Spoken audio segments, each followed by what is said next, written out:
नमस्कार, बहुत स्वागत है आप सभी का जी मध्य प्रदेश छत्तीसगढ़ देख रहे हैं आप। मैं हूं आपके साथ कोमल गंगवार। लोकसभा चुनावों को लेकर बड़ी खबर सामने आ रही है। बीजेपी ने अपनी पहली लिस्ट जारी कर दी है। 400 में से 195 उम्मीदवारों की लिस्ट जारी की। आपको बता दें 195 उम्मीदवारों के नामों का ऐलान हो चुका है। पहली लिस्ट में बड़े नेताओं के नाम का ऐलान हुआ है। आपको बता दें कि जो 400 पार का नारा एनडीए का दिया गया, उसमें से जो संघर्ष था उसको अब पार करते हुए 195 के नाम ऐलान कर दिए गए हैं और वाराणसी से पीएम मोदी चुनाव लड़ेंगे। 28 महिला उम्मीदवारों की घोषणा की गई है और 47 युवा उम्मीदवारों का नाम घोषित किया गया है। मध्य प्रदेश की 24 सीटों के लिए उम्मीदवारों का ऐलान किया गया है और छत्तीसगढ़ की सभी 11 सीटों पर उम्मीदवारों का ऐलान कर दिया गया है। यहाँ कयास ये लगाए जा रहे थे कि 5 सीटों पर उम्मीदवारों का ऐलान किया जाएगा, लेकिन 11 की 11 सीटों पर ऐलान कर दिया गया है। वहीं बीजेपी उम्मीदवारों की ये घोषणा की गई है और कहीं ना कहीं बीजेपी ने जो पहले कहा था कि हम बड़ी तैयारी के साथ चल रहे हैं, हमारे पास काफी वक्त है चुनावों के लिए, और अब देखना यह होगा कि किस रणनीति के तहत आगे कदम बढ़ता है। फिलहाल 195 उम्मीदवारों के नामों का ऐलान कर दिया गया है। सरगुजा से चिंतामणि महाराज के नाम का ऐलान किया गया है। राजेश निषाद हमारे साथ जुड़ गए हैं लाइव, उनसे हम जानकारी लेंगे। राजेश, आपके पास कुछ लोग नजर आ रहे हैं, जानकारी भी दीजिएगा, और जिनको टिकट मिला है जरा जानिएगा कैसा लग रहा है। जी बिल्कुल, देखिए हमारे साथ बिलासपुर के प्रत्याशी बनाए गए तोखन साहू जी हमारे साथ मौजूद हैं और वो किसान मोर्चा के प्रदेश अध्यक्ष भी हैं। लेकिन आप पार्टी ने उन्हें एक बड़ी जिम्मेदारी दी है। उससे पहले मैं आपको कुछ जानकारी बता दूं, पंच से लेके सरपंच, उसके बाद विधायक और अब सांसद की एक बड़ी जिम्मेदारी। सर, आज आपको टिकट मिला है, बिलासपुर से बड़ी जिम्मेदारी सौंपी गई है, किस तरह देखते हैं आप? मैं अपने राष्ट्रीय नेतृत्व, सम्माननीय प्रधानमंत्री जी और सम्माननीय हमारे राष्ट्रीय अध्यक्ष श्री जगत प्रकाश नड्डा जी और अपने प्रदेश नेतृत्व के सभी नेताओं के प्रति आभार व्यक्त करता हूं कि अपने इस छोटे से कार्यकर्ता को जाना और बिलासपुर जैसे लोकसभा सीट के लिए उम्मीदवार बनाया।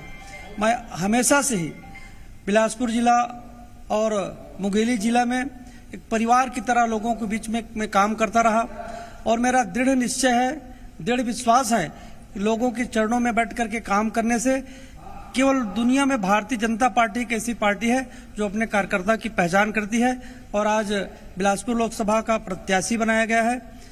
माननीय नरेंद्र मोदी दुनिया के ऐसे नेता हैं जिन्होंने देश को, इस राष्ट्र को ऊंचाइयों पर ले जाने का काम किया और देश की अपेक्षा को, देश की आकांक्षाओं को यदि कोई पूरा कर सकती है तो माननीय नरेंद्र मोदी जी ही कर सकते हैं। सर, आप रायपुर में हैं, लगातार बैठकें भी ले रहे हैं, आपको उम्मीद थी अचानक से ये नाम आया, चौंकाने वाला? फिर जो हर बार जो बात होती है कि बीजेपी चौंकाने वाले नाम लेके आती है, इस बार आपका नाम? देखिए, मैंने कभी सपने भी नहीं सोचा था कि मैं विधायक बन जाऊंगा, मैं संसदीय सचिव बन जाऊंगा या मुझे सांसद के लिए, लोकसभा के लिए टिकट मिल जाएगी। बस पार्टी में मैं काम करता रहा, जो जिम्मेदारी दी गई उसे ईमानदारी से पूरा करने का प्रयास किया। परंतु मैंने आपसे कहा कि केवल और केवल भारतीय जनता पार्टी ही एक ऐसी पार्टी है जो अपने कार्यकर्ताओं की पहचान करती है और आज लोकसभा के प्रत्याशी बना करके न केवल मेरे जैसे लाखों करोड़ों कार्यकर्ताओं का सम्मान बढ़ाया पार्टी ने। आज मैं और मेरा पूरा परिवार नतमस्तक हो गए हैं। पूरी ईमानदारी से, पूरी निष्ठा से पार्टी की सेवा करना, समाज की सेवा करना, लोगों की सेवा करना, यही मैंने सीखा है। 9 सिटिंग जो सांसद थे उनके टिकट काटे गए हैं, 9 में से 7 के टिकट काटे गए हैं, 2 को ही मिला हुआ है। आप किस तरह देखते हैं? पिछली बार भी कई सांसदों के टिकट काटे थे, इस बार भी काटा गया। देखिए, पार्टी जो अच्छा समझती है पार्टी करती है। पार्टी ने जो अच्छा समझा होगा, राष्ट्रीय नेतृत्व ने जो अच्छा समझा होगा, वही पार्टी करती है। जैसा कि पार्टी ने पहले भी कहा कि जीतने वाले प्रत्याशी को ही मैदान में उतारेंगे, तो पार्टी जो करती है अच्छा करती है। पंच, विधायक, उसके बाद अब कहीं ना कहीं अब सांसद की दहलीज तक जाने वाले हैं, उम्मीद यही है, क्या कहेंगे आप? मैं बिलासपुर लोकसभा के समस्त मतदाता भाइयों को, बहनों को, विभिन्न क्षेत्रों में काम करने वाले उन सभी साथियों का अभिनंदन करता हूं। मैं चरणों में बैठ करके काम करने वाले कार्यकर्ता हूं। सब जानते हैं कि तोखन साहू एक ऐसा कार्यकर्ता है जो सबके चरणों में बैठ करके काम करता है। मैं विश्वास दिलाता हूं कि मैं सेवक बनकर के सेवा करूंगा। सभी मतदाता भाइयों बहनों को मैं प्रणाम करता हूं, अभिनंदन करता हूं कि आपका एक छोटा भाई आप सबके चरणों में बैठ करके काम करेगा और माननीय मोदी जी को तीसरी बार प्रधानमंत्री बनाने के लिए सभी मतदाता भाई बहन आगे आकर के भारी बहुमत से भारतीय जनता पार्टी के पक्ष में मतदान करें, भारतीय जनता पार्टी को जिताएं, क्योंकि इस देश को माननीय नरेंद्र मोदी जी ही इस देश को ऊंचाइयों पर ले जा सकते हैं, विश्व गुरु यदि कोई बना सकते हैं तो माननीय नरेंद्र मोदी जी बना सकते हैं। प्रत्याशी तो आपको घोषित कर दिया गया है, अब किन मुद्दों को लेकर के आप चुनाव प्रचार पे आप दिखाई देंगे? मोदी जी की सरकार गरीबों के लिए काम कर रही है, युवाओं के लिए काम कर रही है, किसानों के लिए काम कर रही है। सबका साथ हो, सबका विकास हो, सबका विश्वास हो और सबका प्रयास हो। हमारे मुद्दे यही हैं कि हम सबको साथ लेकर के चलें, सबका विकास हो, कोई छूटे मत। और मध्य प्रदेश से जुड़े और सहयोगी तृप्ति छत्तीसगढ़ से जुड़ी हैं। पहले हम मध्य प्रदेश का रुख करेंगे, आकाश के पास चलते हैं। आकाश, कयास लगाए जा रहे थे 100 से 150 उम्मीदवारों के नामों के, और ऐसे में 195 नाम सामने है और एमपी की 24 सीट्स। क्या कुछ और जानकारी मिल पा रही है? देखिए 24 ये बेहद महत्वपूर्ण सीटें हैं। ज्योतिरादित्य सिंधिया गुना लोकसभा सीट से इस बार चुनावी मैदान में उतार दिए गए हैं। केपी सिंह यहाँ से भाजपा के सांसद थे, उनका टिकट कटा है। भोपाल सांसद साध्वी प्रज्ञा का भी टिकट कट गया है। भोपाल सब आलोक शर्मा भारतीय जनता पार्टी के प्रत्याशी होंगे। आलोक शर्मा को बीजेपी ने विधानसभा चुनाव में भी टिकट दिया था, लेकिन ये आरिफ अकील के बेटे आतिफ अकील के सामने चुनाव हारे थे। इसके अलावा कई और अन्य सीटों के टिकट बदले हैं। कुल 4 महिला प्रत्याशी हैं, जिन महिला प्रत्याशियों को भारतीय जनता पार्टी ने मौका दिया है। इसमें संध्या राय है जो भिंड से चुनाव लड़ने वाली है, इसके साथ ही हिमाद्री सिंह है जो शहडोल से चुनाव लड़ेंगी, और कई अन्य नाम शामिल हैं। बीजेपी ने बहुत सोच समझकर मध्य प्रदेश में टिकटों की घोषणा की है। भारतीय जनता पार्टी के मध्य प्रदेश के प्रदेश अध्यक्ष वीडी शर्मा को खजुराहो लोकसभा सीट से फिर से उम्मीदवार बनाया गया और वो लोकसभा के चुनाव में नजर आने वाले हैं। और देखिए 5 ब्राह्मण चेहरों को भी भारतीय जनता पार्टी ने मौका दिया, इसमें वीडी शर्मा का भी नाम शामिल है। और पूर्व मुख्यमंत्री शिवराज सिंह चौहान जो इस बार मुख्यमंत्री पद तक नहीं पहुंच पाए, अब उन्हें भारतीय जनता पार्टी विदिशा लोकसभा सीट, क्योंकि विदिशा लोकसभा सीट भारतीय जनता पार्टी की पारंपरिक सीट रही है। यहां से अटल बिहारी वाजपेयी, सुषमा स्वराज जैसे दिग्गज नेता भी चुनाव लड़ चुके हैं। अब क्योंकि ये शिवराज सिंह चौहान का क्षेत्र भी है, यहां से पूर्व मुख्यमंत्री शिवराज सिंह चौहान को चुनावी मैदान में उतारा गया है। ठीक है आकाश, मैं लौटती हूं तृप्ति आपके पास आना चाहूंगी। 11 की 11 सीट, अब से कुछ वक्त पहले हम जब कयास लगा रहे थे तो 5 सीटों का कयास लगाया जा रहा था, लेकिन 11 के नाम सामने आ गए हैं। और बड़ी बात यह कि बृजमोहन अग्रवाल और कई दिग्गज जिनको टिकट दिए गए, फिलहाल आपसे भी हम जानकारी लेंगे। बिल्कुल कोमल, आपने जिक्र किया बृजमोहन अग्रवाल का। बृजमोहन अग्रवाल यहाँ पे चुनाव के मैनेजर माने जाते हैं, बहुत शार्प मैनेजर।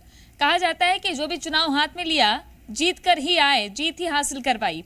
तो इसलिए बृजमोहन अग्रवाल का नाम चौंकाने वाला शायद लग सकता है, क्योंकि अभी हाल ही में विधानसभा चुनाव में उन्होंने रिकॉर्ड मत से चुनाव जीता था। पूरे छत्तीसगढ़ में सबसे ज्यादा लीड से उन्होंने रायपुर दक्षिण विधानसभा का चुनाव जीता और सबसे सीनियर एमएलए हैं। 8 बार के विधायक रहे और सबसे सीनियर एमएलए हैं बृजमोहन अग्रवाल, जिन्हें पार्टी ने लोकसभा का दायित्व दिया है। इसके पीछे के कई मायने हैं। इसके पीछे के मायने ये हैं कि जब 2018 में कांग्रेस ने तीनों रायपुर की सीटें जीती थी, तो एकमात्र रायपुर दक्षिण विधानसभा बृजमोहन अग्रवाल ने जीती थी। वो रिकॉर्ड अपना बरकरार रखा था। इसके अलावा 2023 में आप देख लीजिए, पूरे रायपुर संभाग में जो सीटें आई है वो बीजेपी के खाते में सबसे ज्यादा सीटें आई हैं। तो बृजमोहन अग्रवाल को यहां से उतारना, चूंकि अग्रवाल समाज को लेकर के भी, या ये जो वोटर्स हैं इनको लेकर के भी समीकरण साधे जाते हैं। ऐसे में बृजमोहन अग्रवाल एक बड़ा नाम पहले से ही चर्चा में था। इसके अलावा बात की जाए सरोज पांडे की, तो सरोज पांडे अभी भी राज्यसभा के सांसद रही। अभी राज्यसभा से उनकी सेवा समाप्त हुई, तो कोरबा से उनका नाम चल रहा था। कोरबा में हमने ये भी सुना कि राज्यसभा सांसद रहते हुए कोरबा में सरोज पांडे ने काफी विकास के काम करवाए अपनी सांसद निधि से, तो पहले से ही तय माना जा रहा था। लेकिन दिलचस्प ये होगा कि उधर से ज्योत्सना महन का नाम भी लगभग फाइनल माना जा रहा है कांग्रेस की तरफ से, तो दो महिलाओं की टक्कर कोरबा में देखने को मिल सकती है। सरोज पांडे तो प्रबल दावेदार के रूप में आई हैं।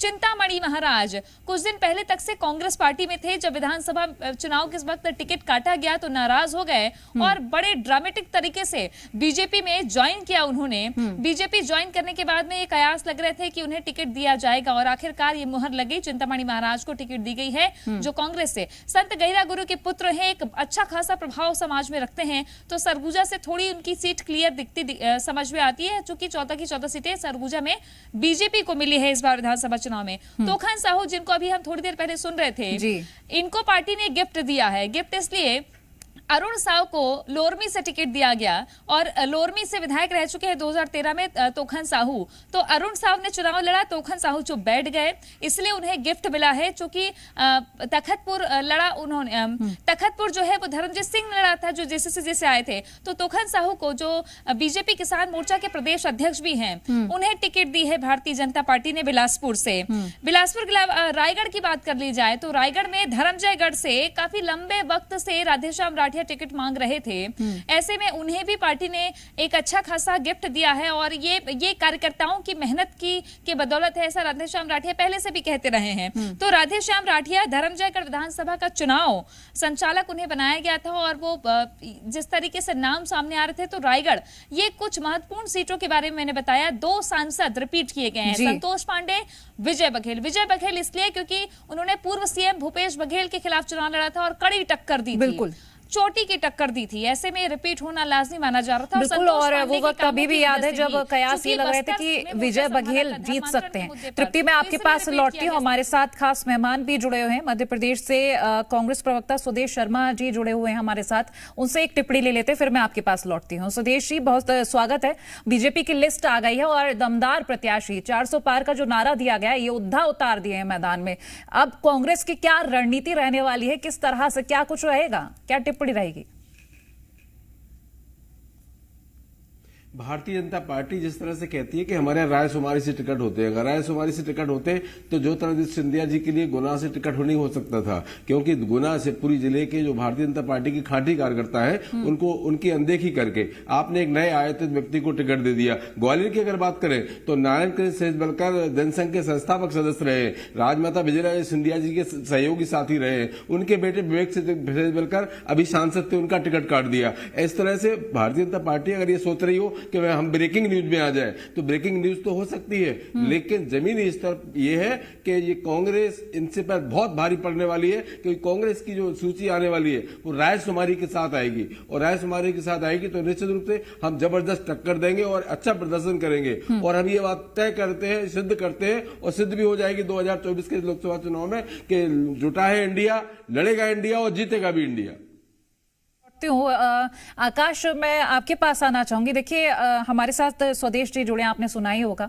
अब ऐसे में बीजेपी की जो लिस्ट सामने आई, बीजेपी ये कह रही है कि हमारे पास काफी वक्त है चुनाव लड़ने के लिए और 195 नामों का ऐलान कर दिया गया है। हालांकि कांग्रेस कह रही है कि रायशुमारी से ये लिस्ट जारी नहीं की गई क्योंकि गुना का नाम लिया, ज्योतिरादित्य सिंधिया का नाम लिया है।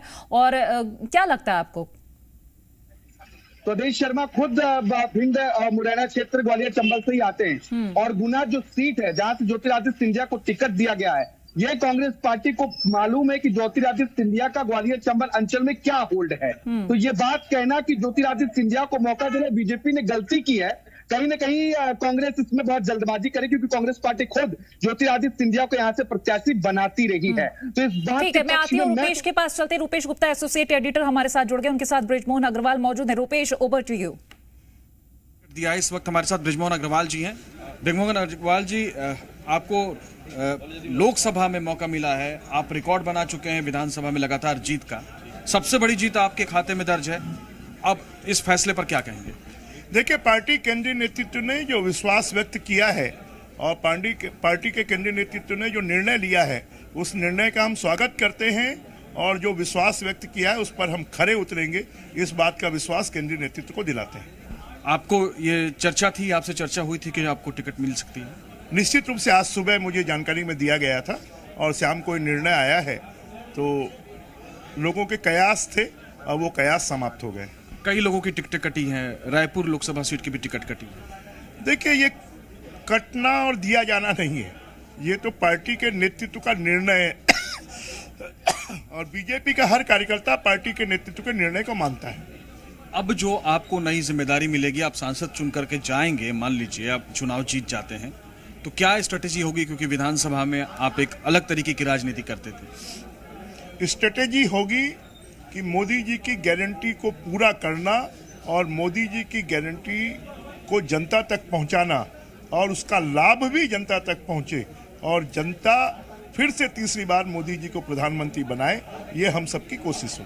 जो टिकटें बटी हैं उसको किस तरह से देखते हैं? बाकी टिकटें देखिए, जो केंद्रीय नेतृत्व का निर्णय है, निश्चित रूप से वो निर्णय सोच समझ कर लिया गया निर्णय है, इसलिए उस निर्णय पर कोई कमेंट करना ये अच्छी बात नहीं है। नहीं, आप ये बताइए कि रायपुर में जो वोट पड़ेंगे, आपकी कॉन्स्टिट्यूएंसी में तो बृजमोहन अग्रवाल को वोट पड़ते रहे हैं, तो रायपुर में इस बार नरेंद्र मोदी को वोट पड़ेंगे या बृजमोहन अग्रवाल को वोट पड़ेंगे? नरेंद्र मोदी जी को वोट पड़ेंगे और उन्हीं के दम पर हम जीत कर आएंगे। तो ये थे हमारे साथ पूर्व मंत्री बृजमोहन अग्रवाल, जो बता रहे थे कि नरेंद्र मोदी के नाम पर रायपुर में वोट पड़ेंगे और वो जीत करके आएंगे। बिल्कुल रुपेश, चलिए मैं लौटूंगी। तृप्ति, आपके पास आना चाहूंगी। बृजमोहन अग्रवाल को हम सुन रहे थे, उन्होंने साफ कहा कि पीएम नरेंद्र मोदी के नाम से हम आगे बढ़ेंगे, क्योंकि विधानसभा चुनावों में भी हमने देखा उनके चेहरे पर बड़ी जीत हासिल की और लोकसभा चुनावों में रायपुर पे अगर रायपुर में जीत हासिल की जाती है तो पीएम नरेंद्र मोदी की बदौलत यहां पर जीत हासिल होगी। तृप्ति, बिल्कुल, और कैबिनेट मिनिस्टर हैं, बड़े दिग्गज और सीनियर नेता हैं बृजमोहन अग्रवाल, जिन्होंने ये पार्टी के निर्णय को सिरोधार्य किया है और रायपुर विधानसभा से वो लगातार विधायक रहे हैं। 8 बार का रिकॉर्ड उन्होंने चुनाव जीता है। मैंने पहले ही जिक्र किया कि 2018 में जिस तरीके से कांग्रेस ने 3 की 3 सीटें ले ली थी बीजेपी से, रायपुर शहर खाली हो चुका था एक तरीके से, तो उस वक्त भी, उस कठिन चुनौती के वक्त भी बृजमोहन अग्रवाल अपनी सीट पर ठीक ठाक तरीके से अच्छे से अंतर से जीत गए थे। लेकिन जब 2023 का चुनाव आया तो रिकॉर्ड मत, ठीक है, तृप्ति बात पूरी करेगा। रुपेश जी के पास हम फिर से चलेंगे। रुपेश हमारे साथ जुड़े हैं। रुपेश, देखिए, इस वक्त मेरे साथ पूर्व विधायक, 3 बार के विधायक देवजी पटेल हैं, भारतीय जनता पार्टी के कद्दावर नेता हैं। रायपुर लोकसभा सीट में खास तौर से धरसीवां में इनकी बड़ी मजबूत पकड़ मानी जाती है और अनुज शर्मा की जो जीत मिली है उसके पीछे भी माना जाता है कि संगठन को लेकर के जो काम इन्होंने किया उसका फायदा अनुज शर्मा को मिला। हमारे साथ खुद हैं, रायपुर से जो टिकट मिली है बृजमोहन अग्रवाल को, माना यह जाता है कि आप भी उसी खेमे के नेता हैं, आपकी पुरानी दोस्ती है, इसको किस तरह से देखते हैं? निश्चित रूप से आज केंद्रीय नेतृत्व का जो निर्णय आया है उसको सिरोधार्य करते हुए भाई बृजमोहन अग्रवाल जी को मैं बधाई देता हूं और रायपुर लोकसभा, रायपुर दक्षिण से लगातार 8 बार जीतते हुए उन्होंने रायपुर लोकसभा का 7 बार लगभग जो है उन्होंने चुनाव संचालन किया है। ऐसे कुशल नेतृत्वकर्ता को आज पार्टी ने मौका दिया है, तो निश्चित रूप से मैं कह सकता हूं कि पूरे छत्तीसगढ़ में सर्वाधिक वोटों से जीतने वाले वो प्रत्याशी रहे हैं और लोकसभा में भी सर्वाधिक वोटों से जीतने वाले प्रत्याशी रहेंगे। पूरे कार्यकर्ता बृजमोहन जी को नाम से जानते हैं, चाहे एक छोटे से छोटा कार्यकर्ता हो, बृजमोहन जी के लिए जो उनका नाम आया है, हर कार्यकर्ता अब स्वयं प्रत्याशी समझकर वो काम करेगा और बृजमोहन अग्रवाल जी यहाँ से प्रचंड बहुमतों से जीतेंगे और जो रायपुर लोकसभा की सीट का है इसका असर पूरे 11 लोकसभा में जाएगा और हम 11 की 11 लोकसभा सीट जीत स्ट्रेटेजी हो सकती है बृजमोहन अग्रवाल को यहाँ से टिकट देने?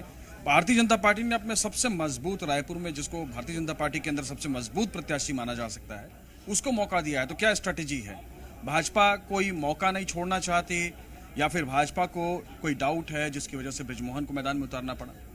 नहीं, देखिए, रायपुर लोकसभा सीट जो है भारतीय जनता पार्टी की रमेश बैस जी से लेके लगातार जो है ये रायपुर की एक गढ़ बन चुका है और रायपुर लोकसभा में एक कद्दावर नेता बृजमोहन अग्रवाल जी जैसे का जो है यहाँ पर लोकसभा की टिकट देना, ये पूरे छत्तीसगढ़ के लिए, रायपुर के लिए तो किसी प्रकार की कोई चिंता नहीं, मगर पूरे छत्तीसगढ़ के लिए और छत्तीसगढ़ के आसपास के राज्यों में भी छत्तीसगढ़ का जो माहौल रायपुर राजधानी से बनेगा वो पूरे छत्तीसगढ़ और छत्तीसगढ़ के आसपास के राज्यों में भी इसका प्रभाव बढ़ेगा निश्चित रूप से। ये संगठन आपने कहा कि पिछले कई चुनाव से लोकसभा में चुनाव संचालन की जिम्मेदारी बृजमोहन के पास रही है, तो अब फिर संचालक को ही आपने चुनाव लड़ा दिया, रणनीति वो बनाते थे, तब उनकी गैर मौजूदगी में ये काम कैसे होगा?